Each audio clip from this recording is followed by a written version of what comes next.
شاہد خان افریدی کی کتاب game changer نے تقریب رونمائی سے پہلے ہی تہلکہ مچا دیا۔ اپنی سوانح حیات پر لکھی گئی اس کتاب میں شاہد افریدی نے سنسنی خیز انکشافات کر دیے اور ساتھی کھلاڑیوں کو گیند سمجھ کر خوب اچھالا۔ بوم بوم افریدی نے بیٹنگ کی طرح اپنی کتاب میں بھی جارحانہ انداز اپنایا، لیکن یہاں چھکوں کی بارش کی بجائے تنقید کے نشتر چلائے گئے۔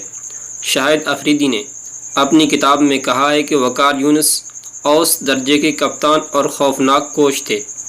جب وہ کوچ بنے تو ہر کام میں مداخلت کی وجہ سے ان سے اختلافات تھے۔ انہوں نے کہا ہے کہ جاوید میانداد بھی مجھے پسند نہیں کرتے تھے اور انہیں میرے بیٹنگ سٹائل سے نفرت تھی۔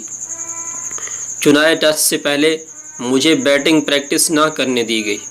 جاوید میانداد بڑے کھلاڑی مگر چھوٹے آدمی ہیں۔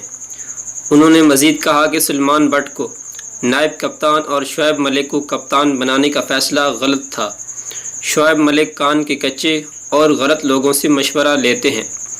بوم بوم نے اپنی کتاب میں سیاسی شارٹس بھی لگائے۔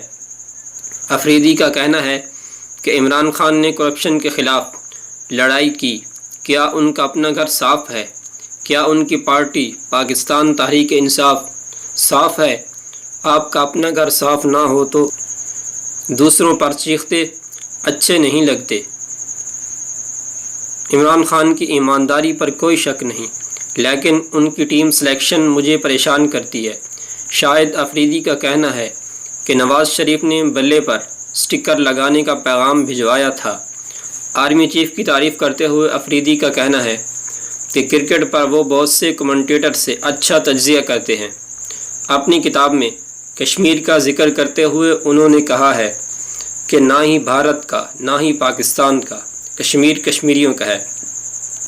اس موقع پر شاہد افریدی کا کہنا تھا کہ طویل عرصہ کرکٹ کے میدانوں میں گزارنے کے بعد میں نے جس طریقے سے مناسب سمجھا اور جو میرے دل کی آواز تھی میں نے وہی تحریر کیا۔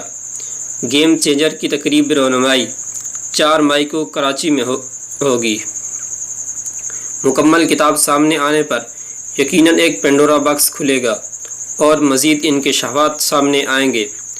کرکٹ کا شوق رکھنے والوں کے لیے یہ ایک بہترین کتاب ہوگی اور یقیناً اس میں ایسا چٹپٹا مواد موجود ہے جو کتاب کی فروخت میں اضافہ کا باعث بنے گا۔